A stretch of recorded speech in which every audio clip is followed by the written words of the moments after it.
All right, we're back, and as I said earlier, the Infrastructure Investment and Jobs Act is a historic investment in America. It's a generational defining bill. In addition to the important opportunities that I just shared about digital equity and closing the digital divide, the roughly $1.2 trillion bill touches every sector of infrastructure, transportation, water to energy, housing, and more. This panel, the one we're about to hear from now, is going to discuss more specifically what we can expect to see in Louisiana in transportation and in housing. So let me first introduce the panel to you, and I'm excited and honored to be on this panel with these men and women, this woman. I'm going to start first with, as I mentioned, my good friend Edward Ted James, who serves as the Small Business Administration's Administrator for Region 6. I'm also honored to be joined by Miss Andreanecia Morris. Did I say that right? Nope. Andreanecia Morris. Andreanecia Morris. Thank you. I got it. Okay.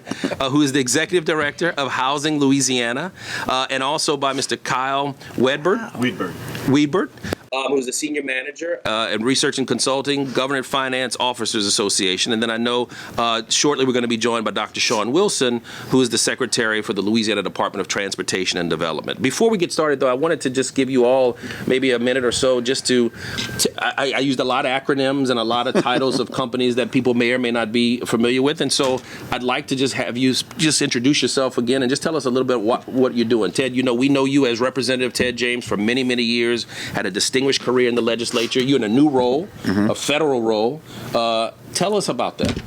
Thank you, Don, and thank you to the Urban League for having me. It's extremely exciting to be here with my Urban League family at Southern University, which is Southern University Law Center, which is drastically important to you. Without Southern University Law Center, there would be no Representative James, would be no Administrator James. So I always have to just give honor and respect to Southern University. I started on the 31st of January as the Region 6 Administrator for the SBA. I cover 5 states: Louisiana, Texas, New Mexico, Arkansas, and Oklahoma. And in those 5 states, we have 10 district offices and manage about 75 employees. Basically, my job is to administer each and every one of our programs and our SBA portfolio, from the counseling to the contracting and to the access to capital. So I'm excited to be in this new role for so many years in the legislature. I felt like we have always focused on the criminal justice piece, the education piece, the healthcare piece, but it was important for me to take this role so we could talk about the access to capital piece and the economic piece. So excited to be here and looking forward to the discussion. Great to have you.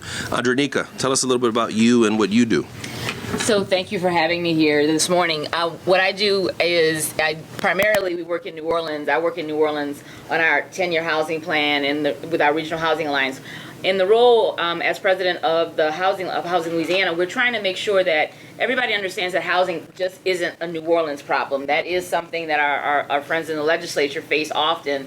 A lot of these issues, again, something the Urban League knows really well, a lot of these issues are misconstrued as Black problems, and housing is absolutely one of them. So working across the state, we have 9 regional housing alliances or working groups from Lafayette, Lake Charles, Shreveport, Alexandria, Monroe, New Orleans, the North Shore, and here in Baton Rouge, to set priorities on how we need to make the critical investments to make sure that we can put housing first in order to build, to address the issues. Like everything we just heard in the previous panel, redistricting is being representative about where you live. And so how you live is incredibly important. And in this state, we have some real challenges that we're going to get into later, and around housing in particular. It's not just, it's like all racial issues. If you let it continue to believe that it's a Black-only problem, it will bleed into everyone else's reality. And that's where we are in Louisiana, at a critical state where too many Louisianians can't afford to keep their lights on, are living in substandard homes, or don't have anywhere to live. We have over 16,000 homeless school-aged children in the state of Louisiana. That's homeless because they are either doubled up, they're living in a shelter, they're on the streets, or they're in a hotel or motel. They don't have a home of their own. That's one of the things that we're last at a lot, how we care for our children, and this is one way we fail them. Wow. Kyle, Tell us about yourself. Yeah, first, thank you, Judy, and the Urban League for this opportunity. The conference has been phenomenal to this point. Thanks to the Legislative Black Caucus. I'd be remiss if I didn't recognize the Executive Director, Cynthia Buggage, who is my classmate here in the PhD program at Southern University. And talking a little bit about my organization, the Government Finance Officers Association, GFOA, is a national organization linking 22,000 members who are the treasurers and the budget directors and the CFOs at the municipal and state level across this country and Canada. So we have an opportunity to give voice and credence to the work of government finance and also to be the gold standard around the policies, practices, best practices, and standards of government finance across the country. It's phenomenal to be on this panel. Don used the word earlier, generational. I think that's important to think about the investment that we're about to make in the assets of this country as a generational decision. You drive around the state, whether it be to the auditorium in Shreveport or to the bridges in City Park in New Orleans, you'll see 3 letters stamped on them, WPA, right? That infrastructure is 100 years old and we're still utilizing it today. And the assets and the capital that we have located around this state are rich when it comes to people and poor when it comes to infrastructure. The fixed assets of this state need an investment and they need work. One of Shawn, the secretary who will be here in a minute, one of his predecessors once said that we are a state of concentric circles, and those concentric circles are less and less bedrock as you go from Shreveport on down. When you look at national and international standards, our infrastructure doesn't last as long as other places because we are just a different kind of land and in a different kind of place. And so we have to think differently. And for too long, we have not. We have an opportunity here to think about the fixed assets and fixed infrastructure and to do so in a place that serves communities maybe differently and better going forward than we have in the past. So I'm excited to be part of this panel. And thank you, Kyle. So good to have all of you. I'm going to start with you, Andreanecia. The infrastructure bill allocated $213 billion for housing, Yep. Which I'm sure you're excited about, right? Or hopeful, which includes 500,000 affordable homes for low and middle income buyers, as well as rehabbing and building 1 million new units for rent. How can or should we be leveraging the bill to support home ownership and housing accessibility? So what we can do in Louisiana, first, is in the middle of this legislative session, is make sure that we prioritize housing investments with the remaining American Rescue Plan dollars. Okay. One of the things that we've got to get clear about is when you're investing, when we're trying to go after the dollars that are going to be made available in the infrastructure bill, is that we have to demonstrate previous capacity with federal dollars and making sure that we've been making equitable investments. That's not something Louisiana's been particularly good at in the last few decades when it's come to disaster relief in particular. We have seen a lot of people left out, particularly when it comes to housing, and making sure that making sure that we eliminate the barriers to making sure that everyone has access to safe, decent, affordable housing. So we've got to look at the data, right? I talked earlier about that startling statistic. A lot of people don't know that and understand how many homeless children that we have in this state. That's not just in New Orleans, that's in the state of Louisiana. And when we think about how many people are also struggling with things like that relate to other infrastructure pieces like their utility bills. And so this is an opportunity to make a once-in-a-generation investment. We have the 3rd highest energy cost burden in the country here in Louisiana. So when you look at that 500,000 number, we can't simply sit back and say, well, let's take out 1/50th of that, because 10,000 seems like a lot. But when you know that there are 633,000 households in the state of Louisiana, a third of our population, who are energy cost burden and can't afford their utilities. That's because their homes are energy inefficient. That's because their homes are run down. That's because they don't make enough money. And we can make an investment, first using American Rescue Plan dollars to work with the most vulnerable. That would also create an opportunity for something that one of our partners in New Orleans is working on at Thrive New Orleans, trying to make sure that we have workers who can join the green infrastructure. But they need work. They need things to do. And renovating and rehabbing and building energy efficient homes is the first step. That's the first step in our green economy. And so we can do that win-win. We can help people and create the beginnings of our green economy. What I hear you too saying is our legislature, knowing that it's going to receive these pots of money, in this session, they need to prepare to receive those monies. It's not just as easy as getting them, and sometimes you have to have mechanisms already in place. That's right. And in the housing, it sounds like we need to have that in place. We got to get that in place because we do not have it in place now. Got you. Good to know. I keep wanting to call you Representative James, Administrator James. Ted works too. Ted, in your new role as the Regional Administrator for the Small Business Administration, which includes Louisiana, as you said, what are you looking for in terms of the infrastructure bill? You know, I'll tell you that the number one thing that is centered around the SBA now with our administrator and President Biden is equity all across the board. We know, and if the secretary was here, he'd talk about the significant lack of investment that we've had in our infrastructure. We all know that here, right? Right now at the SBA, we are focused on making sure that our entrepreneurs are contract ready. We have so many small businesses, but we don't know if those small businesses are ready to participate when the dollars start flowing. So that's number one for us. We are making sure that we live up to the president's goal. Last year, President Biden signed an executive order to increase the percentage of contracts going to small disadvantaged businesses from 5% to 15%. 10% is a huge leap, right? We know that this bipartisan infrastructure law is the avenue to get that done. The federal government is the largest procurement vehicle in the world, right? So if we allow for small businesses to take advantage of that, we change the dynamic of small businesses, families, and communities. For us, scaling back, I don't know if you knew that, I know you knew, a lot of folks, when I got this role, that's great, but what are you doing, right? What are we doing as a small business administration? I'll tell you, the number one most important piece for any small business owner that's looking at the infrastructure law and thinking that they can participate, go to get some counseling from the SBA, right? That is the centerpiece of what we do, counseling, making sure that these businesses are ready when the dollars start coming for roads and bridges, when the dollars start coming for EVs that I'm sure the Secretary was talking about. We're going to make sure that those companies have the certifications to be able to get that done. Also, with our access to capital, we are pushing small businesses now to start making sure that they have money in the bank to be able to leverage these opportunities when they come.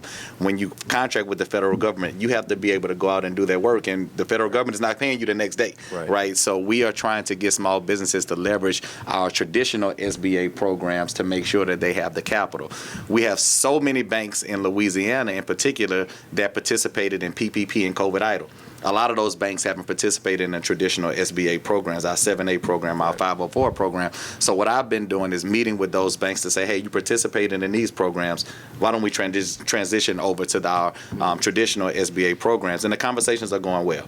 Bankers are looking at the fact that in this pandemic, when so many folks struggled, banking institutions did not because of a lot of the money that was poured out through the SBA. And those bankers are wanting to help and make sure that small businesses they have the capital to succeed. The last thing is how we push companies to those contracts, right? Meeting with the contracting officers at every federal agency, meeting with the procurement officers at every local agency, because we know with these dollars, some of them will be administered locally and some of them will be administered by the state. So for what I am trying to do is not only focus on the federal agencies, but focus on the state and local to make sure that their contracting officers recognize and understand, number one, the goal and the mandate that the president put on the federal government to increase contracting opportunities. And then number two, I heard you speak earlier, I don't want the contracting officers to say, hey, I'm trying to look for a woman-owned business. I'm trying to look for a veteran-owned businesses and where they are.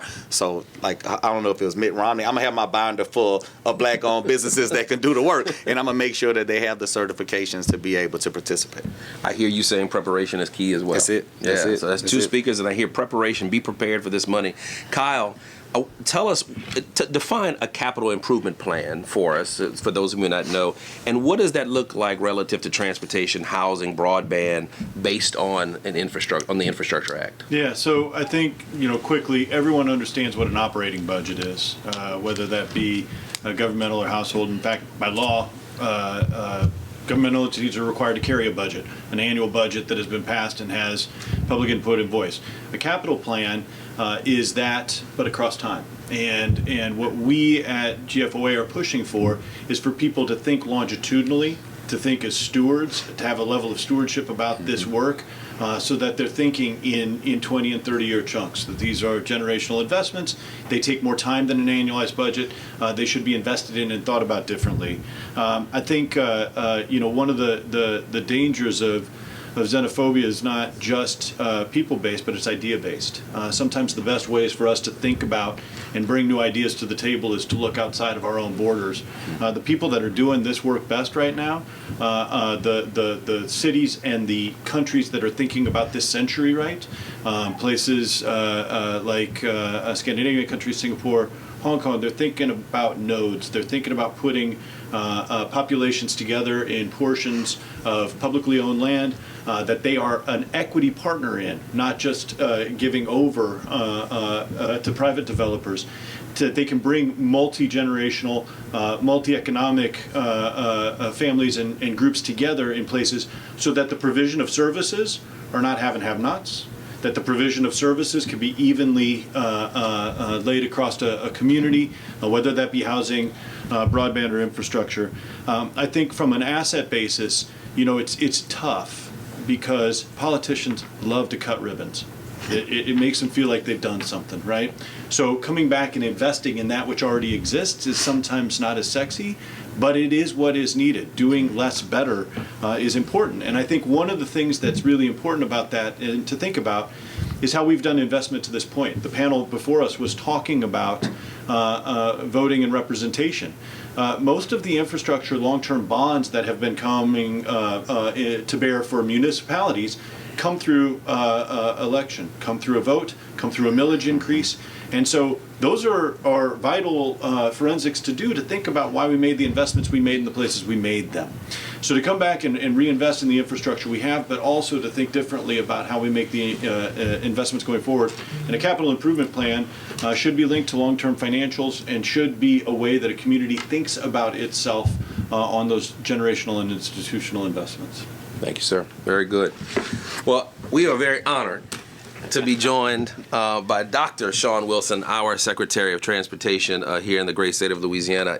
I had an opportunity recently to talk to Governor John Bel Edwards, and Ted, I was talking to him, and I told him this, and I want to say this again. He could not have chosen a better Louisianian, a better man, a smarter person than Dr. Wilson to lead us during this time. And we did not know when he did so, Doc, that we were going to have this infrastructure bill. Absolutely. But God puts people in places at the right time, right? Yeah. And you are the perfect person to be in this job that you're in, that I want you to tell people about at this time with this money, that this $5.9 billion that we may receive. We're just so proud of you. We're so thank you. You're one of ours. I've known you since you were 19 years old. And to see you into this role. We were a lot smaller, weren't we? We were a lot smaller. We were. But we had fun getting bigger, didn't we? We did. But Doc, what I've asked everybody to do is just give a brief introduction about yourself. And then what I'd like you to do is I want you to go straight into this. I'm going to ask you this question. According to the U.S. Department of Transportation, based upon formula funding alone, Louisiana could expect to receive approximately $6 billion, right, over the next 5 years in federal highway funding. And tell us a little bit what that could mean for the state of Louisiana. But please tell us about you. First, very quickly, thank you for having me. I'm excited to be here, and I apologize I was a little late, actually, on the phone to Washington talking about this bill. I've been blessed to have been named secretary in 2016. I happen to only be the second African-American secretary, and at the time, the only one in the country. So building up to where we are in this world of diversity, equity, and inclusion is huge to have lived through that. More importantly, when I think about my Department of Transportation, because of the federal investment, we had an 8.9% DBE goal when I became secretary. Today, we're at 15.4%. Last year, we exceeded 15.4%. So we're excited to have seen that movement in a way that really demonstrates equity in this process. And let's not be deceived that equity is primarily female-owned businesses, but the idea that we've got the key and the formula to change that framework is significant. In addition to that, I've got the privilege and honor to be the first and only African American in a 107-year history of AASHTO to be president. So what did I make as my priority? And what's AASHTO? AASHTO, American Association of State Highway Transportation Officials, D.C. and Puerto Rico, and every state department of transportation. All the states, all the territories. All of the states, all of the territories, a leading voice in Washington for these issues of infrastructure. We work hand in hand with USDOT, Secretary Pete and Deputy Secretary Polly Trottenberg. We're talking about how do we strengthen the DBE processes to go deeper than just saying you've met that goal. Why not have goals by each demographic within that DBE category to really shine light and vaccinate, if you will, the data to show we're only talking about 4% of the dollars that we've given going to African Americans out of that 15.4% that's gone to minority businesses. This administration has done a yeoman's job at making equity a primary issue. And that leads me to the $6 billion. Every dollar that they're giving out, and this is guaranteed to come to Louisiana, there's about $350 billion going into formula, but there's another $150 billion going into discretionary funds. That means in order to achieve those discretionary dollars, to go above and beyond your formula, you got to hit issues of equity, not just in terms of who we serve, but who's doing the serving, to make sure that the teams that are competing for this work are representative of the communities they serve. You've got to talk about building things here in America. You've got to talk about doing things smart from a climate perspective, which is why you see this investment in EVs. And so this $6 billion we're going to get is going to go a long way. That 15.4% is going to apply to that, and it affects everything we do, from roads and bridges, ports, airports, pipelines, broadband, EV, resilience. And so this is opening the doors for minority businesses in ways that we had not always done so. And the case in point, and Ted's aware of this, there are a number of minority-owned and African-American-owned businesses in that digital space, EV, technology. All of that is going to come to fruition with that $74 million I'm going to get, and we can compete more. And then last thing I'll say is this is going to force us to work much better with locals in terms of investing in communities. So you have mayors like you have here in Baton Rouge or New Orleans, Shreveport, all of these cities that are urban cores.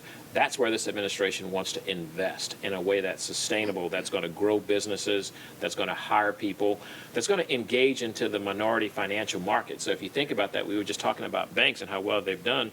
I've not seen very many minority financial investors, but this is an opportunity to prick that opportunity and make it a reality with these dollars. And so this $6 billion is going to be transformative. It's focused on the Justice 40 issues that this administration has talked about, where 40% of those benefits are going into underserved communities. If we do that in a way by importing all of that talent, shame on us. Right, right. We've got to build a workforce around these resources for the next 5 to 10 years to really grow and give people opportunity. Shawn, I want to say is that I don't want the state to lose sight of this chairmanship of this presidency of AASHTO that you're talking about. Of all of the secretaries of state in the entire country, including the territories, you're the leader. And why that's important is not that you needed another job. That's correct. It doesn't pay anything. It doesn't pay anything. But as other states are doing some of this, you can get some good tricks of the trade, right? I mean, you can see how other states do things. You can determine, should we be doing things? You are really at the seat where you can see best practices. There's a spotlight, and there's an opportunity to be the person at the table when decisions are made, when resources are shared. But more importantly, you can influence all of these other states. Right. And so I started to mention this. The priority issues that I've talked about all around the country and will do for the rest of my term is creating a pathway to equity and partnering to deliver, meaning how do we institutionalize equity in everything we do? Right. From the people we hire, because if we're doing a planning meeting around where to put EV chargers and no one from the planning team looks like people in that community, we aren't going to get the buy-in. And so, as I mentioned, I was the only African-American secretary. Today there's 6. Right. 5 of them have HBCU backgrounds.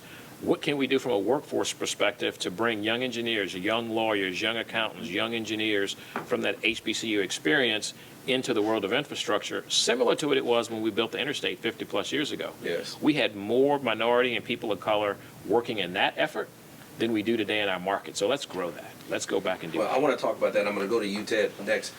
How do we make sure, everyone said we've got to do this equitably.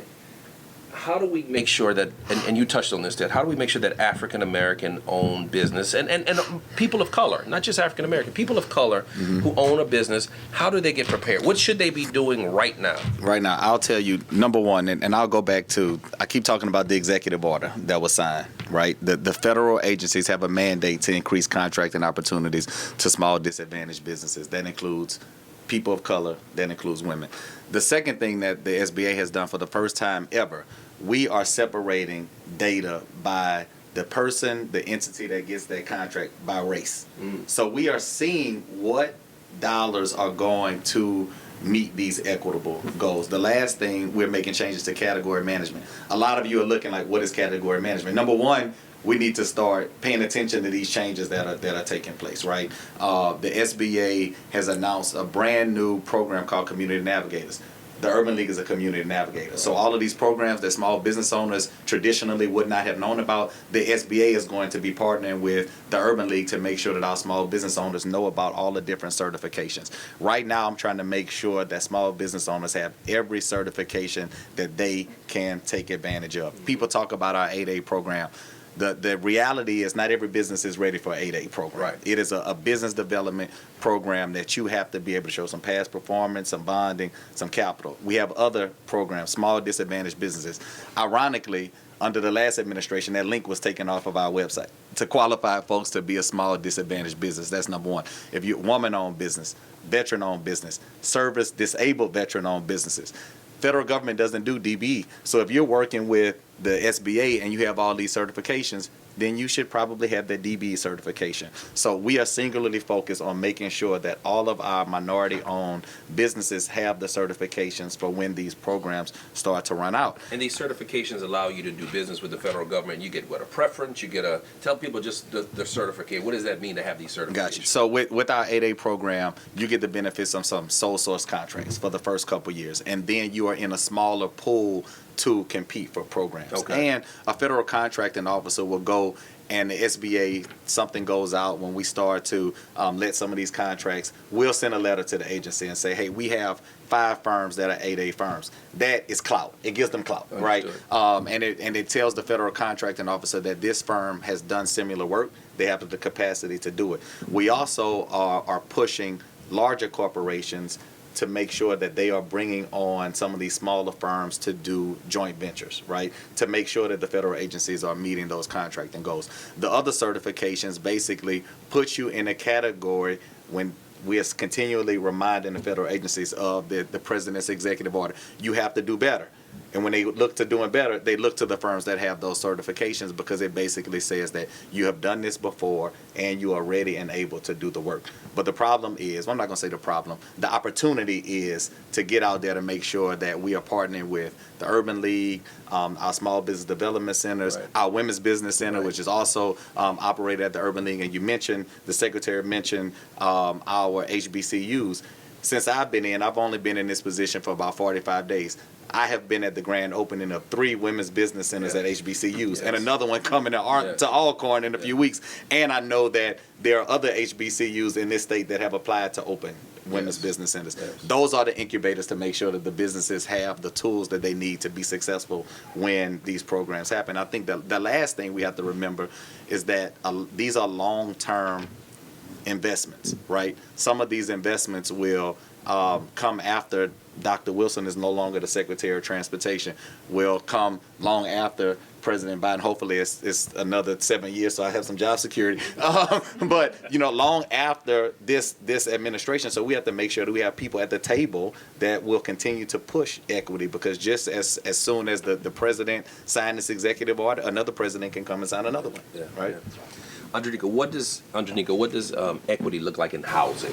And I want you to answer that from, sometimes we see people of color as the recipients of stuff. Right.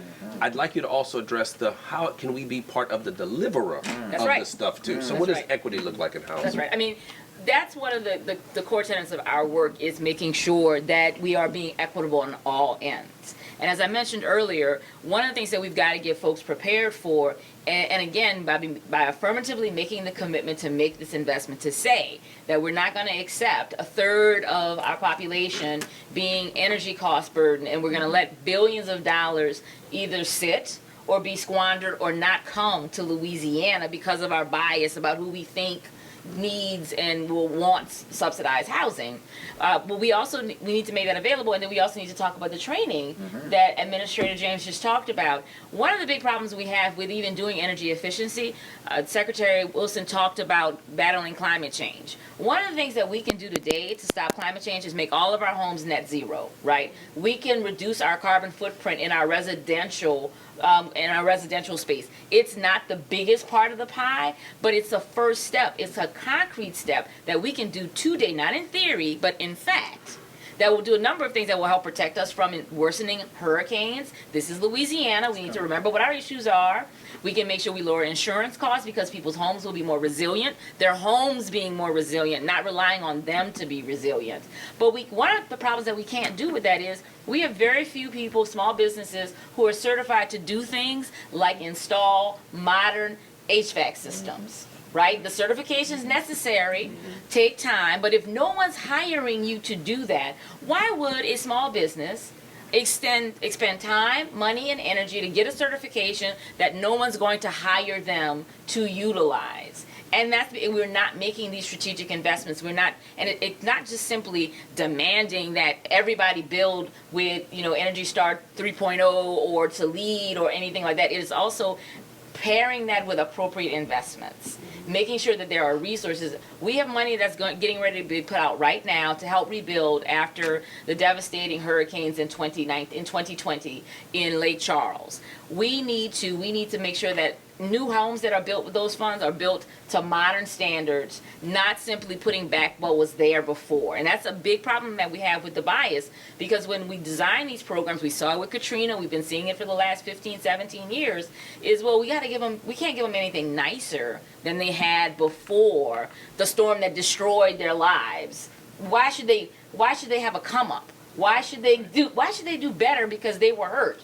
And that's an equity issue. And it also means we're hurting those people, and we're being short-sighted by not putting good opportunities out there for our small businesses, our minority contractors, our women-owned contractors, our small local contractors. Instead, these big firms come out of everywhere and say, well, we can help you manage these programs, and they walk away with our money. All right.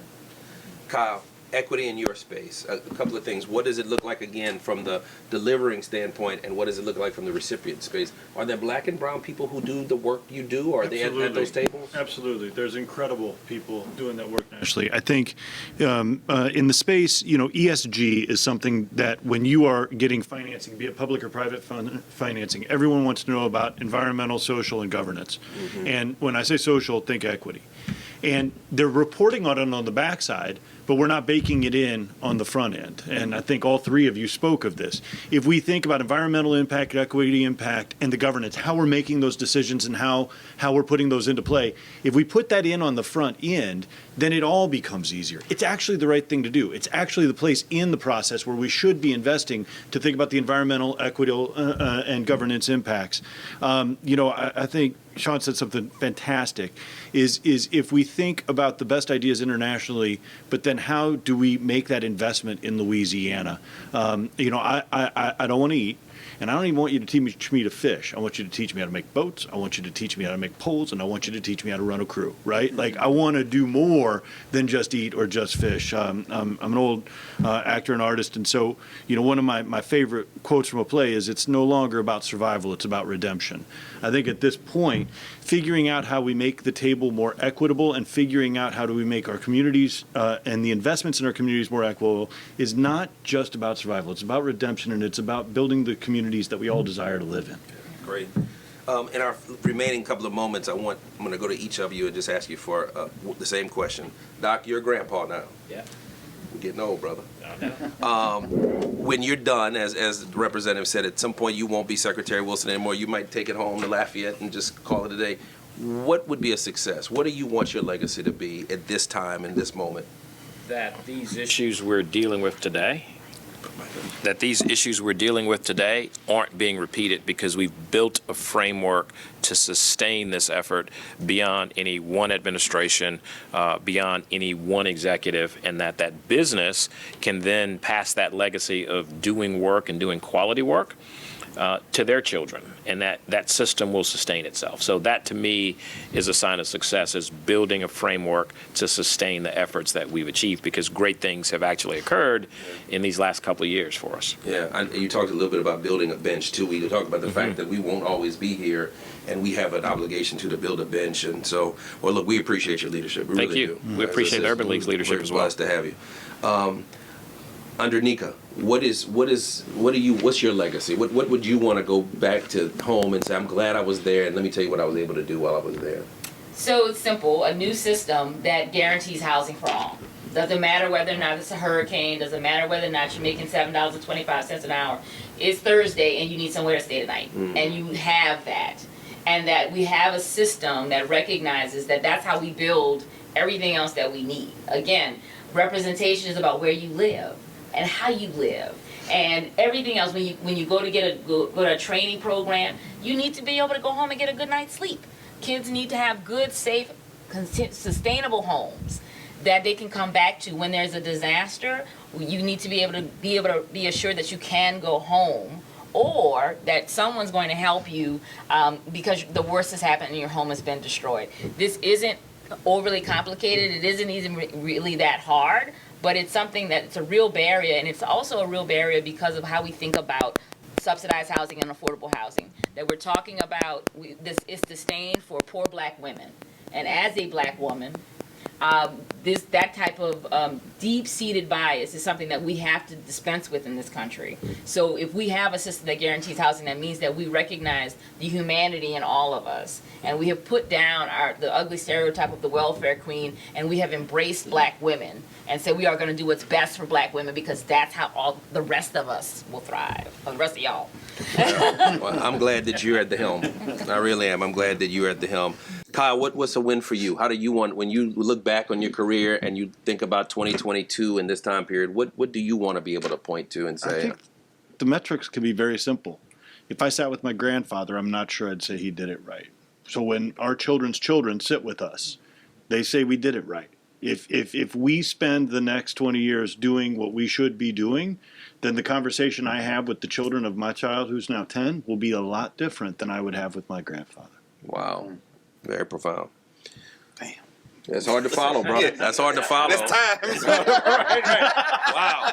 Wow. Well, Ted, you got to follow that. I mean, what do you want your legacy to be? I mean, you've had, your career has continued. You've got much more to go. But in this role, this current administrator role, what would you like to leave? I think that for me, I don't believe that there's a problem in our community that access to capital won't solve. Mm-hmm. And for me, I want folks, when I'm done with this, to say he fought to make sure that, multiple generations had access to capital. And it starts with information. I served in the legislature for 10 years, and I never met an SBA regional administrator. Never did, right? And I only knew one because he was a friend of mine and he was in another region, right? There are so many different opportunities out there for our businesses, and they have been locked away. They have not been hidden. They've been locked away. And it is important for us to make sure that we are getting access to the information so that business owners have access to the capital that is out there. Because I'm seeing it, and folks talk about Texas all the time. I've been in SBA offices in Dallas and Houston, and I've seen what they're doing. And we aren't far off, right? But for just some tweaks in how we deliver and our outreach, we are going to make sure that folks have access to capital, because I firmly believe all of the issues that we're seeing with crime, access to capital will fix that. Education, access to capital is going to fix that. And when, I want folks to say Ted fought to make sure that their folks had access to that capital. Well, I know I feel better knowing that the four of you are on the job. And I'm just so honored to have been on this panel with you. I want to thank each of you for your words today. And again, just want to thank the Urban League of Louisiana and its leadership for hosting this. We could have gone all day, but I just thank you so much. And I'll give the time back to the host. Thank you.